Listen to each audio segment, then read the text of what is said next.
Real, candid, and inspiring. This is Connecticut in Color on NBC Connecticut. Brought to you by the City of New Haven's Department of Cultural Affairs.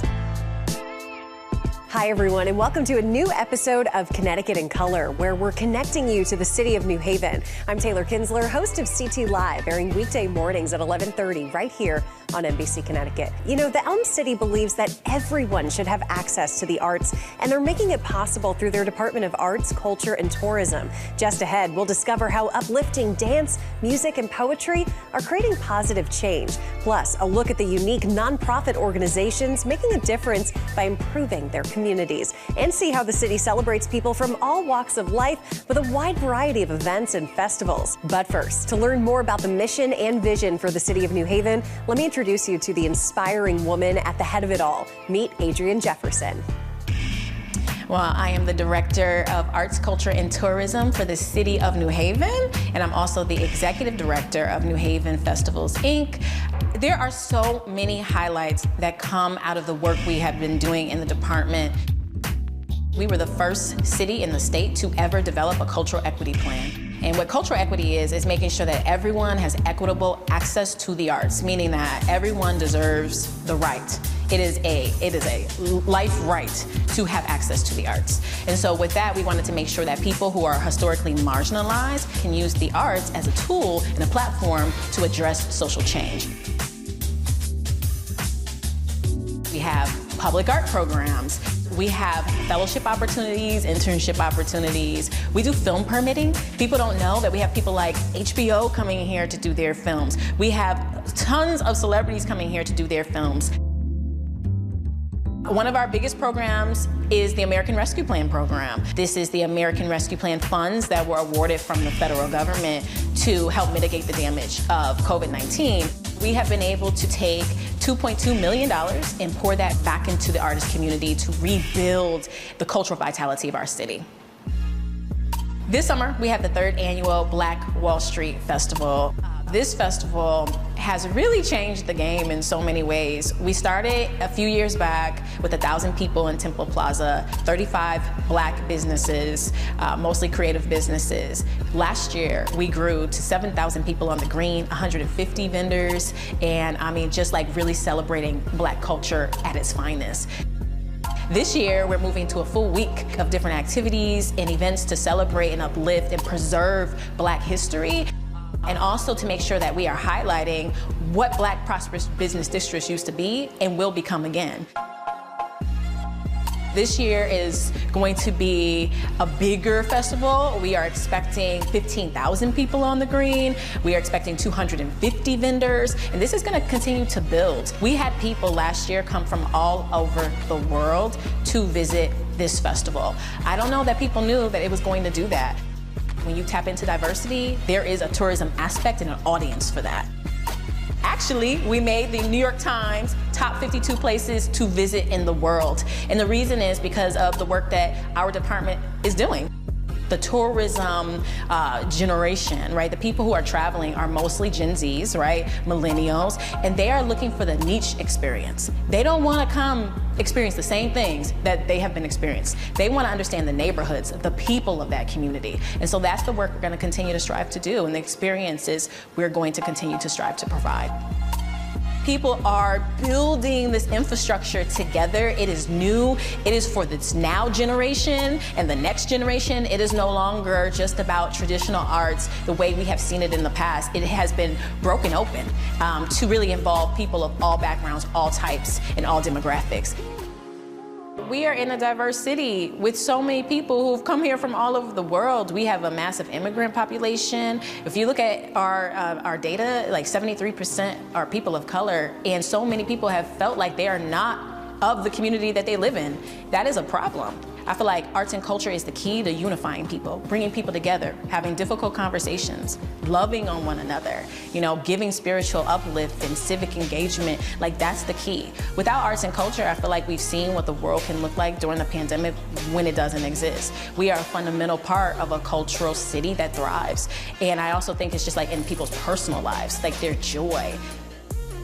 I will say the best thing, there is no greater gift, whether it's like my job, you know, here at the city, it doesn't matter where I work, my role as a mom is always gonna be the same, and that is the best job that anyone can ever have. Thank you, baby. My work here in the city is to leave my daughter a city that is whole, right? I think that is a just place to live and where she can actually thrive and belong. My daughter, she is ironically in the arts and she's a dancer, she's an actress, and I also want to see her be able to get all the opportunities she deserves to have and not have to leave New Haven to get them. So I want her to be in a city that receives her and where she can grow. So I hope that the work we do in the department resonates not just to like individual people, but to families as well. Coming up next, New Haven Ballet, jazz legends, and the word poetry when Connecticut in Color returns right after these short messages.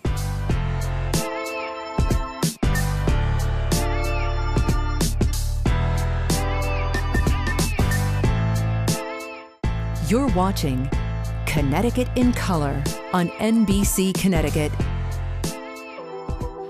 My name is Lisa Kim Sanborn. I'm the artistic director of New Haven Ballet. And I'm Timothy Fountain, and I'm the children's director at New Haven Ballet.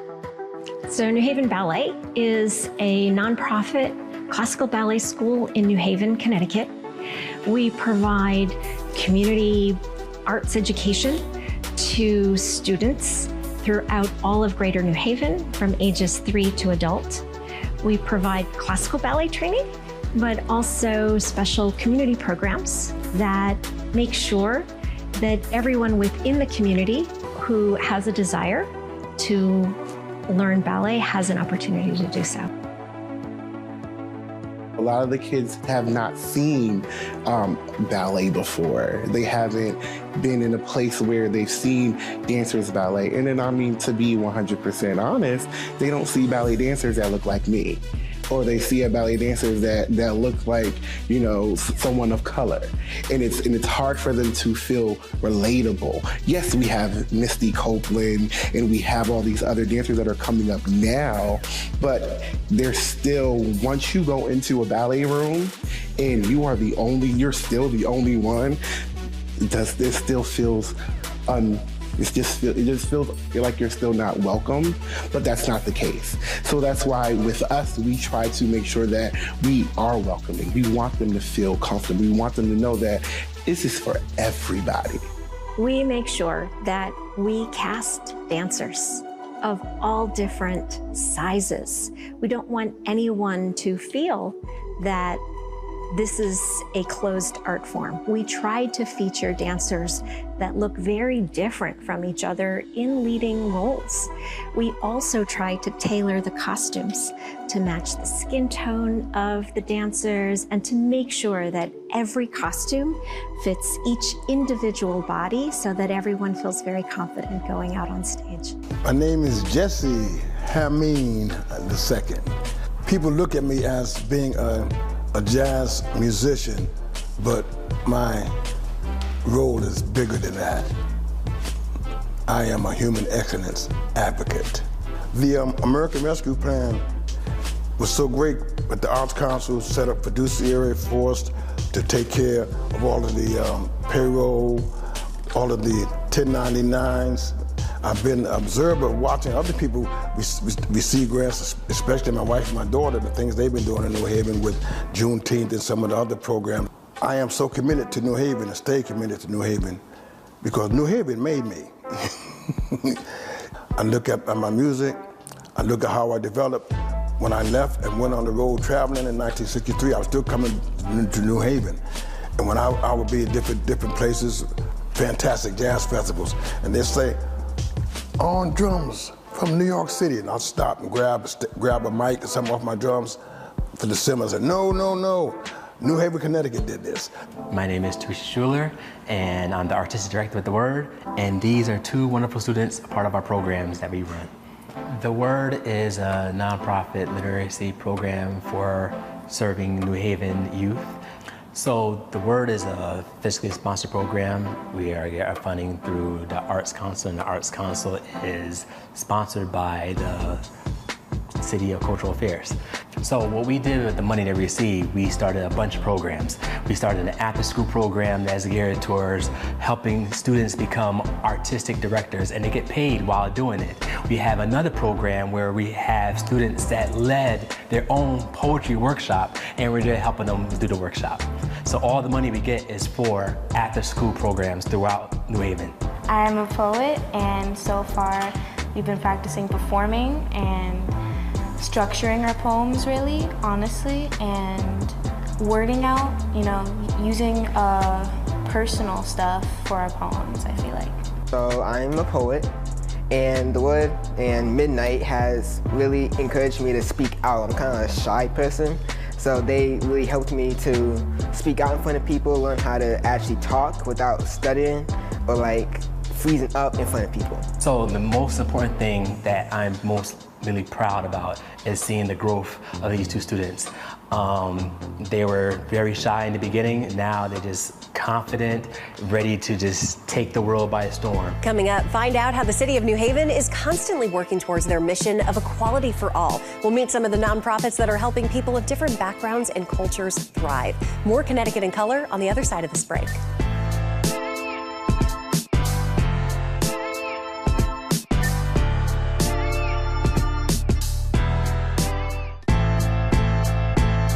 Welcome back to Connecticut in Color on NBC Connecticut. I'm Taylor Kinsler. Okay, time to introduce you to more amazing organizations in New Haven. Are you ready? Take a look. CMWP is a nonprofit entrepreneurial support organization empowering Black and minority men, women, and children entrepreneurs. We are a membership-based organization with over 100 women across the state of Connecticut and the surrounding states. Our members meet every Monday on Zoom for our weekly goal setting and accountability call, Manifestation Monday. And so we talk about our goals, we talk about our books we're reading, and we even talk about our fitness goals. We also are part of the Girls of Color Mentoring Network that is hosted by the Community Foundation of Greater New Haven. We collaborate with other organizations serving women and girls and host the annual STEM event, as well as gather other practitioners supporting women and girls in New Haven. What I love about this organization is our focus on the childpreneur. We hope to inspire the next generation of entrepreneurs and give them the opportunity to learn about business at a young age. We have created a financially stimulated, melanated ecosystem of strong Black women leaders. And it makes me so proud to see the women working together and really achieving their goals. Change in the Air Foundation is a 501c3 nonprofit focused on diversifying the beer industry through fundraising for an African American Brewer Scholarship Endowment Fund, and also in creating new spaces for people of color, Black people specifically, to engage with craft beer and learn about craft beer. The Brewing Science Scholarship was an opportunity for me to change the trajectory of my career path. Prior to that, I've been working in insurance. I'm now a brewer at Athletic Brewing Company, which is located here in Milford. Our biggest fundraiser is the Change in the Air Festival, and that's about really creating a new space for Black and brown community and culture that has now evolved into Cedar Park, an outdoor beer garden and event space, downtown New Haven, focused around Black and brown culture. I think the most exciting thing about Cedar Park is that it's a space for us, by us.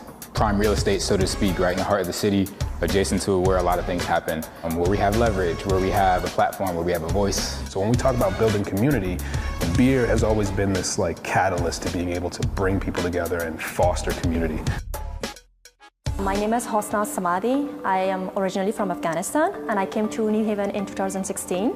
Not knowing the language and being new here, it was all the challenges for me. So slowly I got better, and I was at the point that I could help others. That's when the crew decided to do something for this community. I'm the co-founder of Crew Collective for Refugee and Immigrant Women's Wellbeing, where we are trying to build a brighter future for the Afghan women who are pre-literate, mostly from rural area of Afghanistan. We are so grateful for the grant that we received, the ARPA, and want to thank the Art Council for the fiscal sponsorship. This grant enabled us to do two beautiful and wonderful projects, the art expressive projects with the population that we are working with. Those were the things that they expressed their feelings to show the neighbors and the large community of New Haven who they are living with, who their neighbors are, not just knowing them through the news. I am Rebecca Moore, the Program Director for the Arts Council of Greater New Haven. We service the Greater New Haven and give resources to artists and small organizations. Our mission is to really make sure that art is a fundamental right for all, and letting our artists know that they can work as a business and get the benefits that people that have businesses have. How to be an LLC, how to do your business taxes when you get your 1099s after all the contracted work that they do. And we want to make sure that individual artists are being supported for the great work that they do. Art, everyone loves it. We want to make sure that the artists that are creating that art are being funded and compensated as they should. We have a number of programs at the Arts Council. One is Youth Arts Journalism Initiative, which is YAJI. We teach young people how to write. After that, we pay them for being in the program as well as for every article that they write for our arts paper. We also have our networking event, Fridays at the Sandbox, which is a time for artists to come in, meet other artists that are in their realm, and meet different funders or people who are willing to fund the art that they produce. The city has done a wonderful job with wanting to be more equitable and making sure these dollars get to individual artists, especially BIPOC, LGBTQ+ artists that are not always seen or highlighted on a day-to-day basis. Those organizations are doing some incredible work. Stick around, because after the break, it's all about engaging the New Haven community with fun events and festivals. We'll be right back with more Connecticut in Color.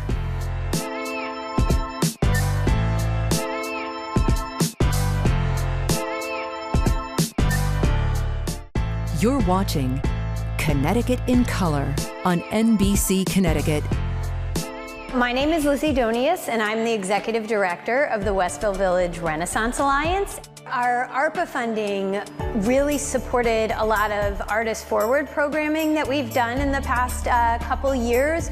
WVRA as an organization really grew out of an arts program called Art Walk, which is going to be in its 27th year this year, and it's a huge community celebration with children's activities and music and a huge fashion show now that's a big part of what happens, and theater and art. And now we have year-long programming. Our programs have grown right along with the rest of the neighborhood. So Art Walk is a really big event now. We also do summer concert series with a pie baking competition.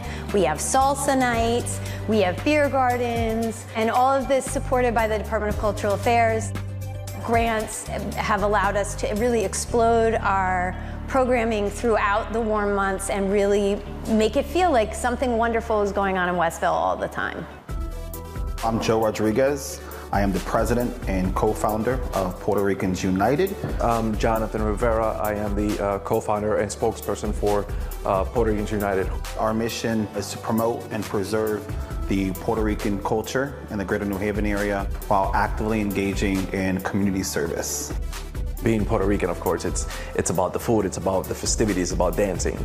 This year, we're excited to announce that we're going to be honoring Puerto Rican Latino veterans through our events, starting with Celestino Cordova, who's one of the Borinqueneers from the 65th Infantry, who lives right here in our backyard.